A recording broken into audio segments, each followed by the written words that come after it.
Mr. Chairman, sir, at the outset, I have to thank the August House for a very constructive discussion, and from all sides the suggestions have come in a very healthy and very constructive manner. We have had about 27 speakers because this discussion had been going on earlier also. We had 6 speakers last time and 21 day. The history of the Prevention of Corruption Act is quite long, as was being cited by the honorable members during this discussion, and the history of this amendment bill itself is also not very short enough.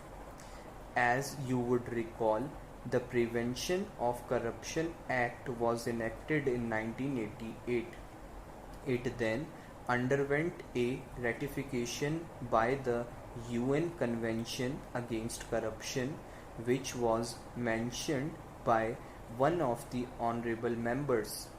In 2013, the Prevention of Corruption Act was introduced in Rajya Sabha by the earlier government, and with all the humility, I must appreciate that the thinking behind this was inspired to bring in a paradigm shift in defining offences related to bribery, including active bribery. So that was a new thought which was very effectively pushed forward by the earlier government.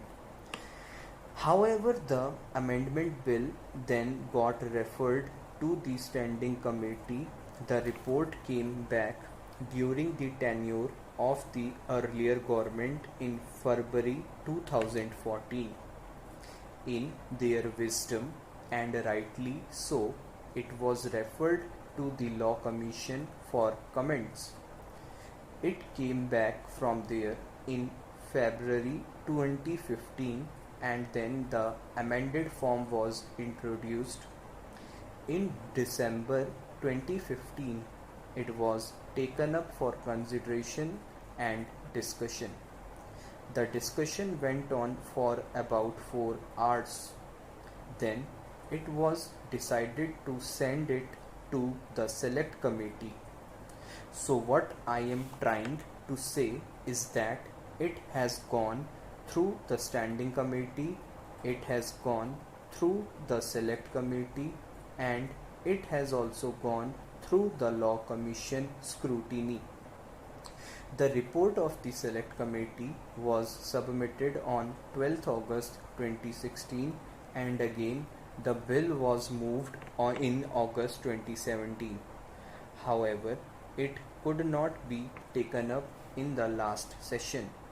Sir, as has been very rightly mentioned in the opening remarks by my honorable colleague, the need for amendment arises when you find that there are some improvements to be made in the law. But we learn from our experience with the passage of time from the changing context, and this process is an ongoing process. As was being mentioned by one of the honorable members, this may not be the last amendment.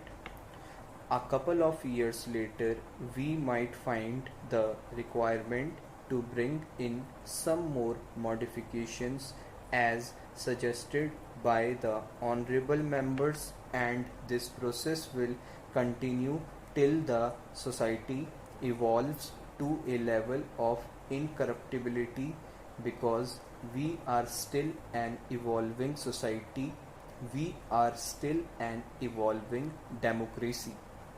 70 years is not a very long lifespan in the history of a nation. For a mortal mean, 70 years seems to be an odd figure.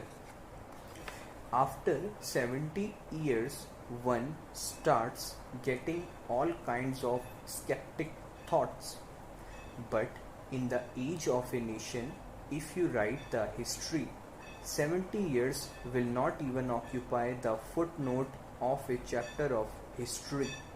So we are still evolving as a nation, evolving as a society, evolving as a democracy.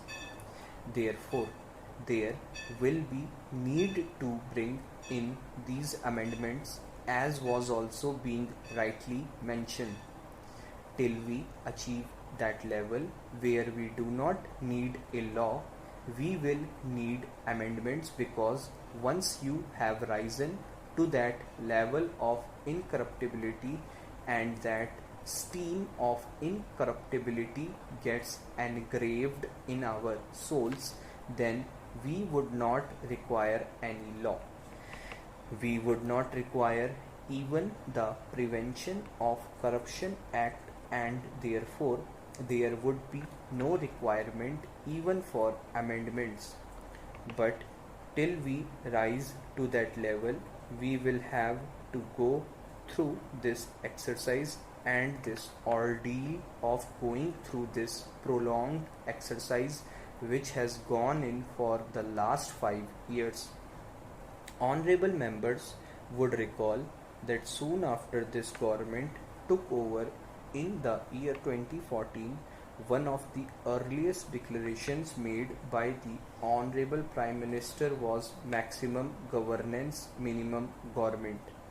When we go about to achieve this objective, obviously this would also involve issues related to governance, that is, the issue of zero tolerance towards corruption, enhanced transparency, enhanced accountability, increased citizen centricity, increased citizen participation, ease of governance, which would of course mean minimizing the red tapeism. But at the same time, when some of us who have gone through these amendments would realize that when we actually set out to ensure good governance and maximum governance, or at least dedicate ourselves to this target, let us not forget that there are two aspects of it. One is the increase in citizens' involvement, and the other is